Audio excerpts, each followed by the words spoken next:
شیعہ یہ ذاکرین اکثر کہتے ہیں کہ ایسی کوئی حدیث نہیں ہے کہ جس میں یہ ملتا ہو کہ رسول اللہ صلی اللہ علیہ وسلم نے ارشاد فرمایا کہ میرے بعد ابو بکر و عمر کی پیروی کرنا. کہتے ہیں جی اگر کوئی حدیث آئی ہے نا کہ لسان المیزان میں آئی ہے، وہ لسان المیزان پر حکم کیا لگاتے ہیں کہ یہ حدیث باطل ہے. آپ یہ پوری عبارت دیکھیں اور پھر یہ بھی دیکھیں یہ شیعہ ذاکر کیسے جھوٹ، مکاری، دھوکہ دہی، فریب کیسے یہ سہارا لیتے ہیں ان جھوٹ کا. دیکھیں جی آپ کے سامنے لکھا ہے اقتداء بالذین من بعد ابی بکر و عمر فہذا الرسول من الحدیث مالک بل هو معروف من حدیث حذیفہ بن یمان وقال دارقطنی. دیکھیں جی امام حجر اسقلانی نے اس کو باطل نہیں کہا بلکہ یہ کہا ہے کہ ایک راوی کے اتباع سے یہ باطل ہے، یعنی یہ راوی باطل ہے، نہ یہ نہیں کہا کہ یہ حدیث باطل ہے. لیکن شیعہ یہاں جھوٹ کا سہارا کیا لے رہے ہیں کہ اس حدیث کو باطل کہہ رہے ہیں. امام حجر اسقلانی اس حدیث کے آگے پتہ کیا لکھ رہے ہیں، اور جو شیعہ جو اکثر یہ حاشیہ چھپا جاتے ہیں، یہ حذیفہ بن یمان وقال دارقطنی، یہ شیعہ ذاکر چھپا جاتے ہیں. دیکھیں یہ لکھا ہے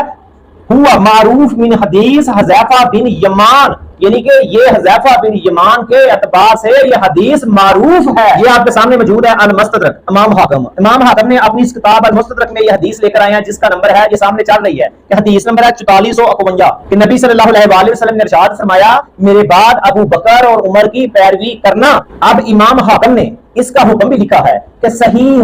یعنی یہ حدیث صحیح ہے. جناب دوسرا والا دیکھتے ہیں، یہ بھی سکرین پر چل رہا ہے جو جامعہ ترمذی کے حوالے سے ہے. اچھا جامعہ ترمذی میں یہ حدیث دو بار آئی ہے، ایک اس کا نمبر ہے 3662 یہ سامنے چل رہا ہے اور دوسرا ہے 3663، لیکن عبارت ایک ہے. دو جگہ پر امام ترمذی اس حدیث کو لے کر آئے ہیں، یعنی کہ دونوں جگہوں پر یہی آیا ہے کہ رسول اللہ صلی اللہ علیہ وسلم نے فرمایا کہ میرے بعد جو 3662 امام ترمذی لے کر آئے ہیں اس میں بھی یہی ہے کہ میرے بعد ابو بکر عمر کی پیروی کرنا، اور یہ چل رہی ہے سکرین پہ 3663 اس میں بھی یہی آیا ہے کہ میرے بعد رسول اللہ صلی اللہ علیہ وسلم نے فرمایا ابو بکر اور عمر کی پیروی کرنا. اسی حدیث کا ایک اور کتاب میں ابن ماجہ حدیث نمبر 97 یہ سامنے چل رہی ہے رسول اللہ صلی اللہ علیہ وسلم فرمایا کہ میرے بعد ابو بکر اور عمر کی پیروی کرنا. اب پتہ چل گیا کہ امام حجر اسقلانی نے اس حدیث کو مطلقاً باطل نہیں کہا بلکہ ایک راوی کے اتباع سے باطل